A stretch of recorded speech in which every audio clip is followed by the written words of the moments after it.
Should Breeze topic number one says Respect to grandcestor Peter Tosh. Earthstrong Memorial, October 19th. Peter Tosh is one of my favorite artists. I hope he's one of your favorite artists as well. Everyone kind of overlooks him for Bob Marley, but I think Tosh is strong as well. This came with two links, two shorts. Let's check it out, and then we'll discuss it. Senator. If someone was to say to you that tomorrow, Peter Tosh, you're going to be a dead man. Don't feel no way, my dear. It's just part of life. Many people search, but their search take them to the grave. My search takes me to life. And there is no man on earth that can threaten me and create any amount of fear inside of me. Because you see me, my search teaches me to kill death, to frustrate frustration, to madness, and to assassinate the assassinator. If someone was to say to you that tomorrow, Peter Tosh, you're going to be a dead man. Don't feel no way, my dear. It's just part of life. Many people search, but their search take them to the grave. My search takes me to life. And there is no man on earth that can threaten me and create any amount of fear inside of me. Because you see me, my search teaches me to kill death, to frustrate frustration, to madness, and to assassinate the assassinator. If someone was to say... I like that at the end there. This also came with a second link. Let me share that as well. Persons when it comes to definition of my character, seeing our underestimation of my ability. Seeing, well, I work with the companies and all the promotions that been going on and the recognition that the music has been getting, it's not because of the energies that the companies has been putting behind the record. It's because of my potential, my ability, and the ingredients that I put in. See, because many times the companies come to see me perform and was totally shocked and amazed, seeing to see that this is someone who they are underestimating their ability, and to know that that person, because they tell me that every time. Yeah. I think because my music is political, there is not enough energy by the companies, because it's the same general shit still, irrespective of who you're working with. See, and I am no respecter of persons when it comes to definition of my character, seeing our underestimation of my ability. Seeing, well, I work with the companies and all the promotions that been going on and the recognition that the music has been getting, it's not because of the energies that the companies has been putting behind the record. It's because of my potential, my ability, and the ingredients that I put in. See, because many times the companies come to see me perform and was totally shocked and amazed, seeing to see that this is someone who they are underestimating their ability, and to know that that person, because they tell me that every time. Yeah. I think because my music. All right, so that's a little bit of Peter Tosh in his own words. You guys in the chat, let me know what your thoughts are on Peter Tosh. How many of you are familiar with him? And if you are, let me know what your thoughts are on his music, please. With that said, Black Steel, how familiar are you with Peter Tosh? Well, I love Peter Tosh. Love his music. I love his message. He was always very political, very he was the more militant member of the Wailers. Excuse me. So I understand why he wasn't as popular as Bob Marley was, because Bob Marley, even though he was very militant, I mean, his songs as well, he also had the love songs and things like that. Whereas Peter Tosh, that was more of his focus. There's so much of his music that I love. There's one song he plays I really like called "You Have to Get a Beating." The wicked have to get a beating. Love that song. Another song, "No Nuclear War," that he put out. It's just there's so much good music that Peter Tosh put out. I think it's a shame that that he's not more well known amongst the international community. But it is to be expected because again he was very militant. There's a famous picture where Bob Marley's on the stage at a concert. He's holding the hands of the two Jamaican political party leaders, and Peter Tosh came out there and he smoked a blunt, and they beat him for it because he wanted to legalize. Another one of his songs, legalize it. He understood how marijuana was being used to oppress people. I also, like KW Don said, he was very principled about he was not going to perform in apartheid Israel. He wasn't going to perform in South Africa. He had a very principled stance on these matters. So yeah, I think that more people need to look into Peter Tosh. But as for me, I'm a big fan. I always considered him in my opinion, one of the big three: Bob Marley, Peter Tosh, Dennis Brown, in no particular order. I'm sure there's other people who are gonna find fault with my thoughts on that, but those are the ones to me that had some of the biggest impact on reggae, just to me personally. So I'll let Bwana take it, but yeah, I definitely am a huge fan. Happy birthday to him. How he passed away was truly tragic. He really was cut down in the prime of his life for just simple greed, really, and it's just a tragedy. But his music lives on. Thank you, Coco. Yeah, he died. He died actually trying. He was killed by the guy he was trying to help, actually, which is crazy. Which makes me feel like the guy was sent to do it. I don't have a problem with your three. If I had to add a more contemporary person, at least at the early 2000s, late 90s, was Sizzler. I think Sizzler was real. In fact, I think Sizzler could have been probably the prime minister of Jamaica at one point. I agree. Yeah. It pushed it. So yeah, definitely a good choice. I'll just, before I go to Buana, I'll just tackle this thing. KW Don 7 says Peter Tosh refused to perform in the criminal settler colony state of Israel due to their support of the apartheid state of South Africa. You know what's the disappointing thing in that? Ziggy Marley, Bob's oldest child, married an Israeli woman and performed in Israel. That's the crazy part.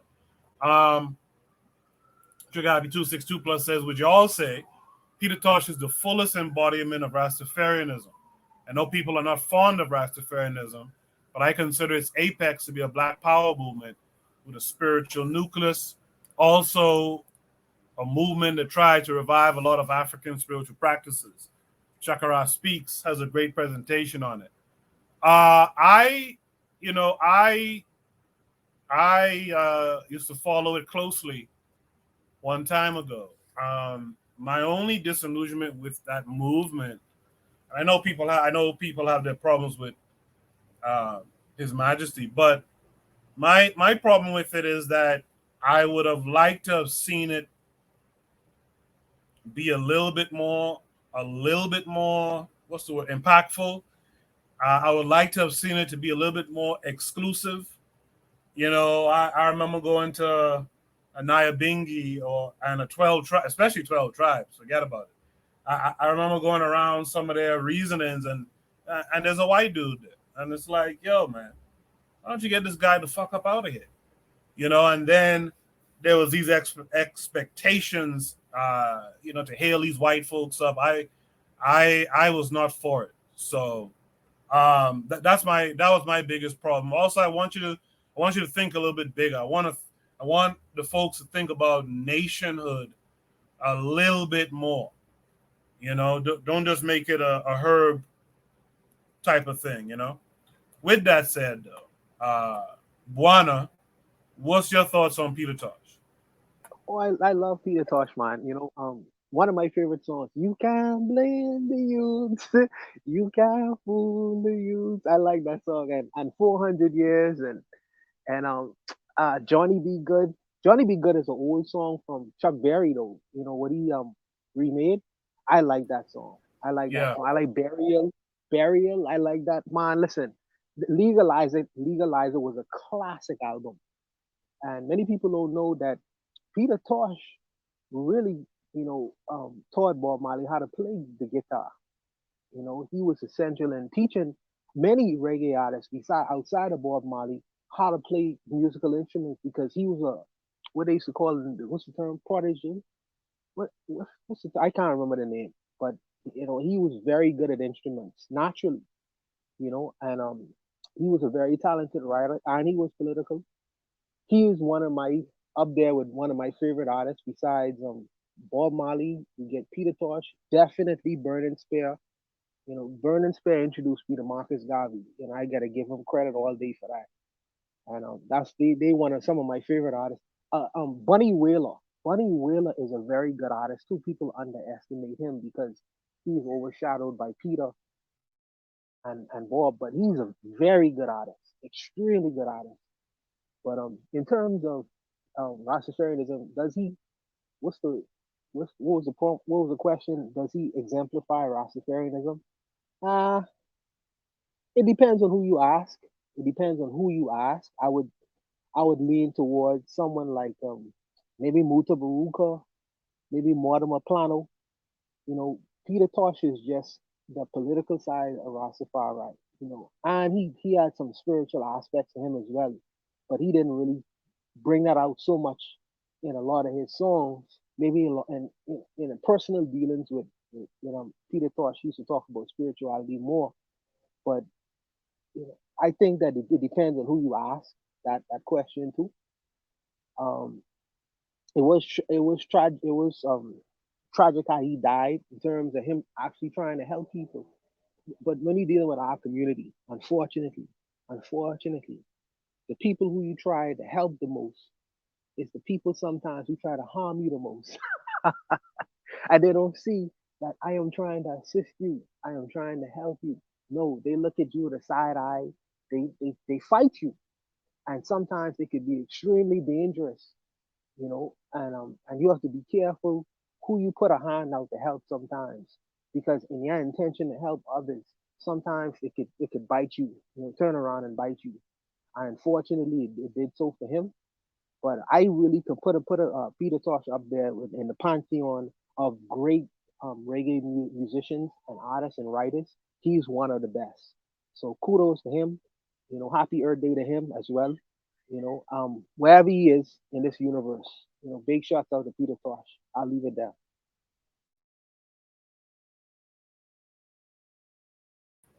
I'll say this too. I think Peter Tosh has one of the greatest diss records of all time too. People talk about Pac with Biggie, but Peter Tosh had a diss record called "Brand New Second Hand." If you've never heard it before, Who you go singing and about? Who you singing about? Who you singing about? he was singing about Rita Marley. Really? Really? I didn't know that one. Yeah. Oh wow. Yeah, them guys had a funny story, man. They were all mix up. So like, how does it go again? Like, I want to say, You're only acting like you are yeah, somebody, yeah. but I don't That's a know, brand new say second. you are Yeah, nobody. yeah. That's a diss to Rita. There's a whole mix up there with Peter Tosh and Bunny Wailer share a sister. Like there was all kind of mix up type stuff going on there. But yeah, that was a brand new second hand as a diss record to Rita Marley. Um, in the chat, KW Don 7 says Ziggy Marley is a spoiled rich silver spoon in mouth child raised in Miami. Real Black Gentleman says I never truly listened to Tosh music. Not gonna lie, I got stuck on Marley. Yeah, listen to Peter Tosh, his music. It's interesting, man. It's very, very, very. It gets to the point oftentimes. I'll put it like that. Trigger Happy 262 Plus earlier agreed with me. He said apparently it was explained to him that some Rastafarians are more radical than others. Yeah, there's some deep uh there's some deep Rasta brethren. In fact, there was a fella in New York here named Hapti Selassie who was a deep dude. There was a lawyer in England who was a deep dude too. I forgot his name now. I had his book. You have Shakara speaks as Trigger Happy mentioned before. You have some guys here and there. There's a lot of guys on the continent who are Rastas who are very serious. But I just felt like what I was seeing, especially from these major houses of Rastafari, I just was seeing dudes who was, kind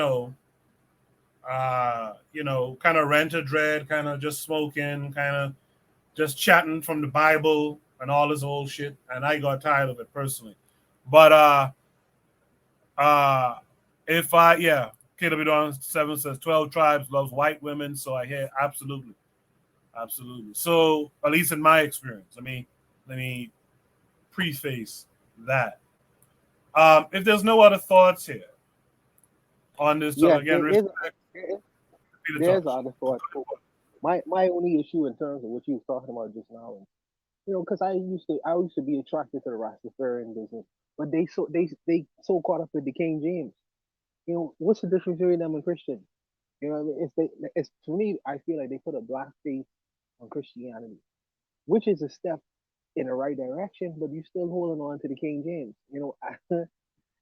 It's like you jump out of the frying pan into the fire and not realizing it, you're in the fire. And it's like if you say that you're breaking away and trying to do something that's a little bit different, you can't hold on to the King James. That was my issue with them, but I'll leave it there. I'll leave it there. That's a whole lot of my argument. No, absolutely, Buena. That's exactly it. And what's so crazy? Just one last thing I'll say. Late '90s roots reggae.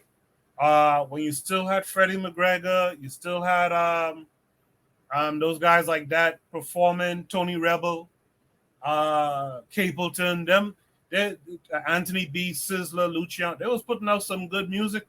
Late '90s. Check it out if you haven't. Check out Roots Reggae, late '90s, and great stuff. But the problem is, you just rethreading a lot of the Judeo-Christian stuff. I would have liked to have seen and heard a lot more Africanisms, African wisdom, proverbs, and the like. That's the thing that kind of irked me with it too. Anyway, let's move on to Shoot the Breeze topic number 2. That was a good prom, good discussion. I appreciate all of you in the chat who chimed in as well. This is a bit of a lengthy prompt. You guys, please cut these prompts down. I'm finding problems with it when I clip them up and I put them on Shoot the Breeze clips. It's hard to really capture some of the essence of these prompts because they're so long. It says this video